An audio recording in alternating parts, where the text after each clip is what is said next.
So when you get your yearbook, the first thing to do is open it up and you're going to write your name into the yearbook. You're going to write in that it belongs to you, your contact details, so that if they find it, you leave it somewhere, it can get back to you. You'd be surprised how many people sort of leave things around on trains or meetings. So this is yours. And it isn't just about semantics. It's actually about you stepping into going, this is my tool to create my future, to put my nuggets of genius in, to find my way forward in life and business. And then you're going to start going through the yearbook, short introduction. And I love some of the quotes we put in. In each moment is the potential for infinite possibilities. And it's so true, and it's so easy to forget that. In each moment, as you're more present, as you're applying pause, stop, reset, you have more potentials for more connections, creativity than you ever imagine. And as you start to live that more and more, I've seen amazing results happen in people's lives. So then we get into the actual bit of the quick start, right? There were a couple of pages into the yearbook, very short thing to read through. And then it was to asking you a question, which is if anything was possible, what would you love as results from using the yearbook? So a simple question, right? And yet you might find yourself going, I don't know. And that's why the paragraphs before set that up. And just for 5, 10 minutes, allow yourself to go free. You know what I'd really love? I'd love to get this, and this. And that's not about binding and constraining your creativity. It's about being honest. Let yourself be honest about what you'd really love to create, what you'd love to experience. And then we go into a bit more detail about pause, stop, reset, talking about these little words that make the difference. I know for me, when I first came across the concept of pausing and stopping, the way we talk about it, the way we leverage it, and then the reset on top of that and how they work together, it is game changing. It is literally how governments and banks, special projects groups really produce extraordinary breakthrough results. And more importantly, how individuals can create exponential results for themselves and their lives. So often it isn't just doing more, it's pausing behaviors and stopping activities that don't serve us and don't serve us optimally, so we can create space for new ones and space to think about that so we can optimize. If you can't pause, you can't stop, you're just driven on those train tracks, it's hard to get where you really deserve to go. Now, then we get into this thing about a year. This is the thing about understanding that years aren't just linear, but they are cycles on planet Earth. And as we start getting into that, we start realizing how much we can learn from that momentum and leverage, how much we're working with them, without, and learning how we are and our energy is and the marketplace is and how the world is as a whole as we go through seasons and cycles. And it is different depending on where you are on the planet. When you're out in the Caribbean, down in the South Atlantic or the North Atlantic, you have a different experience of life and business on the different seasons and cycles of life. And then we go into success scheduling and then the Merlin method. Those two chapters really come together to give you a framework of how you can build your year and how you can build it in a way that actually gives you the more and more greater foundation for future success. And then we're going to get into some other bits and pieces, which is this reminder that wisdom, health, and wealth are the three key areas of life to master. And so, starting with that end in mind, we're going to go through each one and looking about what we're expecting and what we'd like for finances. Looking how we can expand our thinking around that, the magic of thinking bigger than big.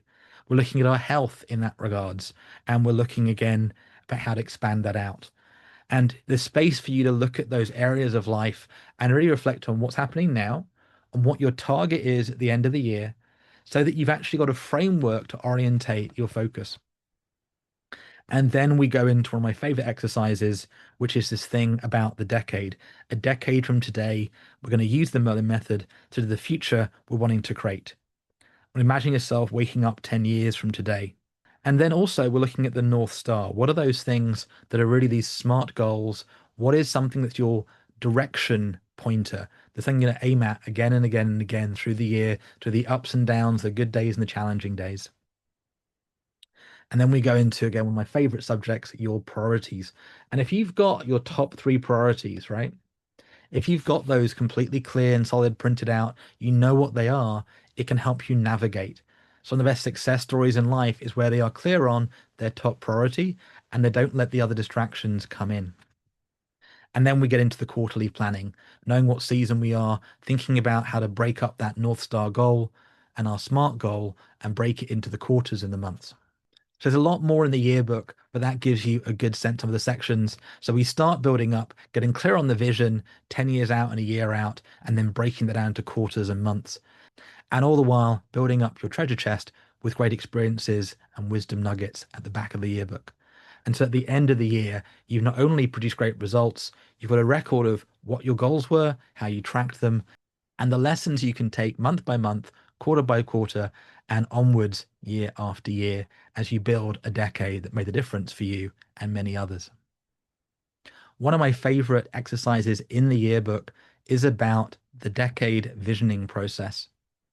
And it starts very simply. It says we're going to use the Merlin method and consider the future we are wanting to create. And so for this thought experiment, imagine yourself waking up 10 years from today. And you write in that today's date is what it is when you wake up in the future, 10 years from today, but it's now, today. And as you wake up, you know that life is great. You love who you're being and what you're doing. And you allow yourself to step into this possible future as a reality and really painting out the picture as you would love it to be. We recommend keeping it grounded, not science fantasy, but you do get to choose where that line is. Get creative. What would you love life to be like a decade from today? And as you think about and you write out what you need so that you have this as real for you. So that experience of waking up from 10 years from today, knowing it happened, knowing you're waking up in that way, what needs to be in place for you to wake up feeling that way? What are the actual grounded reality structures that have you having that life? And then you start thinking from that future about what have you accomplished? What differences you've made and to whom? What projects have you launched? What have you completed? Where have you traveled to? How is your health? How is your wealth? How is your wisdom? What is your usual day like? And what do you love to do? And who are you investing your time with? And who have you mentored and taught? And what are you most proud of? And many more space to think through that grounded reality so that it occurs as sort of one of those dreams, one of those aspirations that you can step into and is pulling you forward into that future while letting go of expectations and beating yourself up with shoulds, but knowing that's where I'm going and being open to having a journey more brilliant, more different than you might ever have imagined.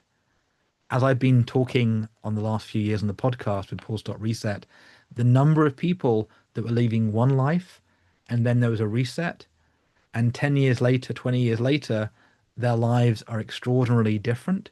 Some of them incredibly wealthy. Some of them it wasn't about that, but they're enriched into who they are and the quality of life they're living. Some of them change careers completely. Many change geographies. So much is possible over decades, and yet we get caught up in the days. And so that exercise is so powerful, and I hope you found it useful.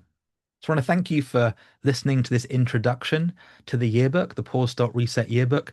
Find out more details about it at pause.reset.com, and you can find copies available on Amazon in your local location and maybe at your local bookstores. I'm Simon Headley. I'm the founder of The Simple Idea, and I love sharing ideas that make a difference to other people. So if you've got a great idea that you know works, a great idea for a book or a project, get in touch with the team at The Simple Idea, and I'd love to see how we can help you make a much bigger impact globally, sharing what you have in ways that are real win-win-wins. If you haven't yet checked it out, there's a podcast, Pause Reset. Find it on Apple, Spotify, and major platforms. And there's also a great journal that goes along with the yearbook. So recommend listen to the podcast, check out the yearbook and the journal, and we'll see you next time for more insights and tips to help you make the difference to your life and the world.